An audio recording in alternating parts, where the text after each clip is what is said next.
అందరికీ నమస్కారం అండి. బీఆర్ఎస్ మాజీ సీఎం కేసీఆర్‌కు ఉగాది పంచాంగంలో అదృష్టం మళ్ళీ సీఎం ఈ నెల నుంచి అంట. సో, ఎప్పటి నుంచి మరి ఉండబోతున్నారు సీఎంగా? మరి ఈ సంవత్సరం కాలంలో ఎలా ఉండబోతుంది పంచాంగం అంటూ వీడియోలో తెలుసుకునే ప్రయత్నం అయితే చేద్దామండి. చివరి వరకు చూడండి, అర్థమవుతుంది. మొదటిసారి ఛానల్ వస్తే తప్పకుండా సబ్స్క్రైబ్ చేసుకొని bell button all notification activate చేసుకోండి. అదైతే చూస్తున్నారు కానీ లైక్ చేయడం మర్చిపోతున్నారు. దయచేసి లైక్ చేయండి. లైక్ చేయకుండా వీడియోలోకి అయితే వెళ్ళిపోదామండి మనం.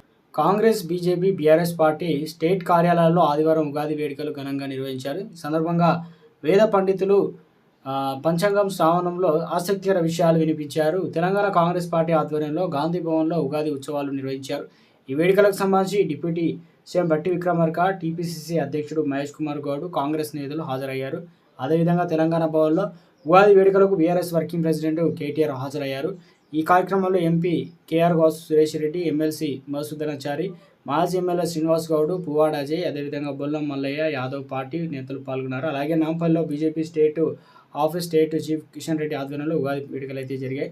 అయితే గాంధీ భవన్లో ఉగాది వేడుకలు భాగంగా పండితులు పంచాంగ శ్రవణం వినిపించారు. ఏడాదిలో విశ్వవాసు అనగా నామ సంవత్సరం పేరుతో ప్రారంభం అయిందని ప్రముఖ పండితులు పంచాంగ శ్రవణంలో పేర్కొన్నారు. దేశమంతా గృహ నిర్మాణ పథకాలు బాగా అమలు జరుగుతున్నాయని, విదేశీ నిల్వలు పెరుగుతాయని, పాడి పరిశ్రమలు, ఎలక్ట్రానిక్స్, కంప్యూటర్, విద్యుత్ పరిశ్రమలు, పారిశ్రామిక విభాగంలో అనేక మార్పులు చేస్తారని, కొంతవరకు నిరుద్యోగ సమస్య కూడా తీరుస్తారని ఆసక్తికర వ్యాఖ్యలు ఇస్తారు. కొన్ని మండలాల్లో అతివృష్టి, కొన్ని మండలాల్లో అనావృష్టి, వర్షాలు ఆలస్యంగా పడే అవకాశం ఉంటుందని చెప్పారు.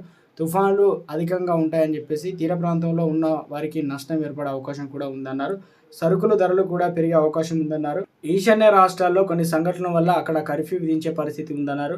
తెలంగాణ భవన్లో ఉగాది వేడుకలు పంచాంగ శ్రవణం వినిపించారు. ఏడాదిలో ప్రజాపాలన దృష్టి తక్కువగా పెట్టే స్థితి ఉందని ప్రముఖ పండితులు పంచాంగ శ్రవణం చెప్పారు. ఇంకా కొన్ని ఇబ్బందులు కూడా వస్తాయని అన్నారు. ప్రజాపాలన లోపం, గవర్నమెంట్ నడపడానికి కూడా ఇబ్బందులు ఏర్పడతాయని అన్నారు.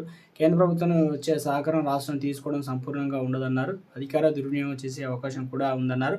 వార్డు మెంబర్ నుంచి ఎమ్మెల్యే స్థాయి, ఎంపీ స్థాయి వరకు కూడా వచ్చే ఎన్నికల్లో బీఆర్ఎస్ పార్టీ అనుకూలంగా ఉందని, కానీ రాజు ఆ ఎన్నికలకు పెట్టడానికి ఇబ్బంది పడే స్థితి ఉందని, కోర్టులు మొట్టికాయలు వేస్తేనే ఎన్నికలు జరిగే స్థితి ఉంటుందని, ఎన్నికలు ఎక్కువగా వాయిదా పడే ఛాన్సులు ఉందన్నారు.